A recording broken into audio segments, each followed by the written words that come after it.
Hello guys, welcome back to my YouTube channel. അപ്പോൾ നമുക്കിതേ കുറച്ച് അയിലക്കണ്ണി കിട്ടിയിട്ടുണ്ടായിരുന്നു കേട്ടോ. അപ്പോൾ നന്നായിട്ട് വെട്ടി കഴുകി വെച്ചിട്ടുണ്ട്. അപ്പോൾ അതിലേക്ക് ഇടാൻ വേണ്ടി ഇതേ ഒരു സവാള എടുത്തിട്ടുണ്ട്, കുറച്ച് ഉള്ളി, വെളുത്തുള്ളി, ഇഞ്ചി ഇത്രയാണ് എടുത്തേക്കുന്നത് കേട്ടോ. പച്ചമുളക് എടുത്തിട്ടുണ്ടായിരുന്നു. അപ്പോൾ ഇതൊക്കെ ഒന്ന് പൊളിച്ചരിഞ്ഞ് ചതച്ചെടുക്കുക, അതായത് മിക്സിയിലിട്ട് ചതച്ചെടുക്കണേ. അപ്പോൾ അതേ പൊളിച്ച് കഴിഞ്ഞിട്ടുണ്ട്. ഇനി ഒന്ന് മിക്സിയിലിട്ടൊന്ന് ചതച്ചെടുക്കുക കഴുകിയിട്ട് കേട്ടോ. അതേ വെള്ളത്തിലിട്ട് നന്നായിട്ട് കഴുകുന്നുണ്ട്. സവാള ചെറുതാക്കി അരിഞ്ഞിട്ടിട്ട് ഉള്ളി അങ്ങനെ തന്നെ ഡയറക്റ്റ് ഇട്ടിട്ട് അടിക്കാം.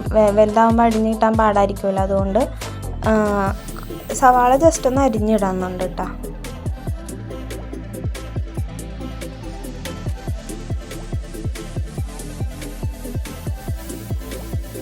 അപ്പോൾ അതാ ഇങ്ങനെ ഒന്ന് ചതച്ചെടുത്തിട്ടുണ്ട്. കുറച്ചും കൂടി തരി പോലെ നിൽക്കണ സൈസ് എടുത്താൽ മതി. ഇത് ഇത്തിരി പേസ്റ്റ് പോലെ ആയിപ്പോയി. അപ്പോൾ അങ്ങനെ തരി പോലെ നിൽക്കണ സൈസിൽ ആ പാകത്തിന് ചതച്ചെടുത്താൽ മതി കേട്ടോ. അപ്പോൾ അതേ ഒരു പാൻ വെച്ചിട്ടുണ്ട്.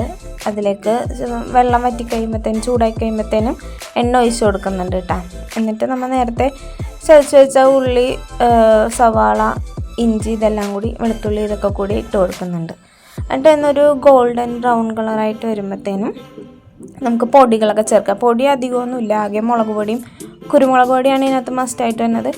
അപ്പോൾ കുരുമുളക് പൊടി വേണം കേട്ടോ. മുളക് പൊടിയും കുരുമുളക് പൊടിയും മാത്രമാണ് ഇതിനകത്ത് യൂസ് ചെയ്യുന്നത് കേട്ടോ.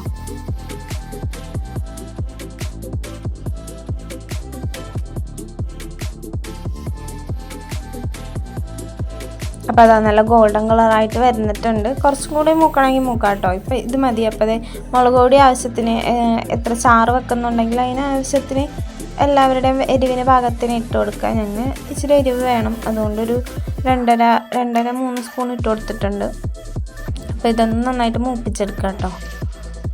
അതേ കുരുമുളക് പൊടിയാണ് ചേർക്കണത്. കുരുമുളക് പൊടി അതിനകത്ത് ഇച്ചിരി മുമ്പിൽ നിൽക്കേണ്ടത്. അപ്പോൾ ഇത്തിരി ഇട്ട് കൊടുത്തോളൂ, നന്നായിട്ട് ഇട്ട് കൊടുത്തോളൂ എരിവിനനുസരിച്ചേ. എന്നിട്ട് ലാസ്റ്റ് കുറച്ച് വെളിച്ചെണ്ണയും കൂടി ഒഴിച്ചിട്ട് അതൊന്ന് വഴറ്റിയെടുക്കുന്നുണ്ട്.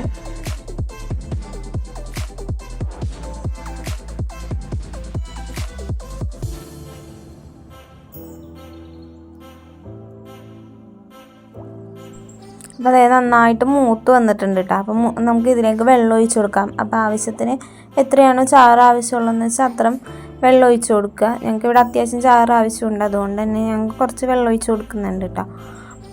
ഇനി ഇതിലേക്ക് ഉപ്പിട്ട് കൊടുക്കുക. ഇപ്പോൾ ഞാൻ ചട്ടി മാറ്റുന്നുണ്ട് കേട്ടോ. എന്ന് വെച്ചാൽ ഇതിലല്ല വയ്ക്കാൻ ഉദ്ദേശിച്ചത്, അത് കണ്ടില്ലായിരുന്നു, മറ്റേ ചട്ടി കണ്ടില്ലായിരുന്നു. അപ്പോൾ ഞാൻ തൽക്കാലം ഇതിലുണ്ടാക്കിയതാണ്. ഇപ്പോൾ ഞാൻ ചട്ടി മാറ്റും കേട്ടോ. ആവശ്യത്തിന് ഉപ്പിട്ട് കൊടുത്തിട്ട് നന്നായിട്ട് അതൊന്ന് തിളച്ച് വരുമ്പോഴത്തേനും എത്ര ആവശ്യമെന്ന് വെച്ചാൽ അത്ര വെള്ളം ഒഴിച്ച് കൊടുക്കുക. ഇനി ഇതിനകത്തേക്ക് വിനാഗിരി ഒഴിക്കും കേട്ടോ. വിനാഗിരിയുടെ പുളിയുടെ ടേസ്റ്റ് ഇത്തിരി നിൽക്കണം, അതുകൊണ്ട് വിനാഗിരി ഒഴിക്കും കേട്ടോ ഇതിനകത്തേക്ക്.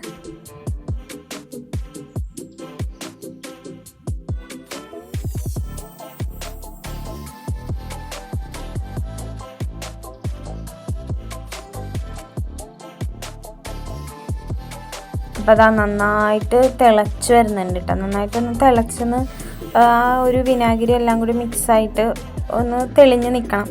അപ്പോഴായിരിക്കും നമ്മൾ മീൻ ഇട്ട് കൊടുക്കുക. അതേ ഇപ്പോൾ ഞാൻ ചട്ടി മാറ്റിയിട്ടുണ്ട്. ആദ്യം തൊട്ടേ നല്ലൊരു ചട്ടിയിൽ ഉണ്ടാക്കണമെങ്കിൽ അങ്ങനെ തന്നെ വെച്ചാൽ മതി കേട്ടോ. അപ്പോൾ അതേ ഇതിലേക്ക് ഇനി മീൻ ഇട്ട് കൊടുക്കാൻ പോവാണ്.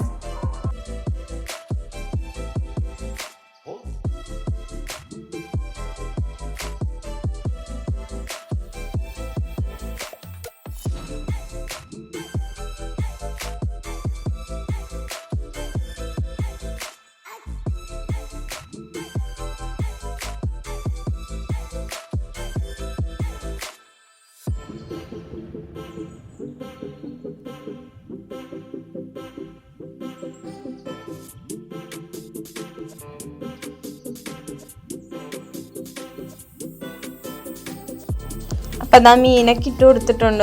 ഇനി ഒന്ന് വറ്റിച്ചെടുക്കാം കേട്ടോ. വറ്റിച്ചെന്ന് വെച്ചാൽ ഒന്ന് ജസ്റ്റ് ഒന്ന് പതിയെ ഒന്ന് തിളപ്പിച്ച് മീനൊക്കെ ഒന്ന് വെന്ത് ആ എണ്ണയൊക്കെ ഒന്ന് തെളിഞ്ഞ് നിൽക്കണ വരെ ഒന്ന് വറ്റിച്ചെടുക്കാതെ. അപ്പോൾ അത് നന്നായിട്ട് വറ്റി വന്നിട്ടുണ്ട് കേട്ടോ. ഇനിയിപ്പോൾ ഇളക്കാൻ പാടില്ല, ചട്ടിയിട്ടൊന്ന് കറക്കത്തില്ലേ. മൺചട്ടിയിൽ വെക്കണമെങ്കിൽ ഇപ്പോൾ സൂപ്പറായിരിക്കും. ഞങ്ങൾക്ക് മൺചട്ടി ഇല്ല, അതുകൊണ്ടാണ് ഇതിനകത്ത് വയ്ക്കുന്നത്. അപ്പോൾ അതെ ഇങ്ങനെ ഒന്ന് ഇളക്കി വെക്കാം. അപ്പോൾ ആയിട്ടുണ്ട് കേട്ടോ, കറി നന്നായിട്ടായിട്ടുണ്ട്. ഇനിയിപ്പോൾ കുറച്ച് ചോറും മീൻകറിയും കൂടി എടുത്തിട്ട് കഴിക്കാം കേട്ടോ.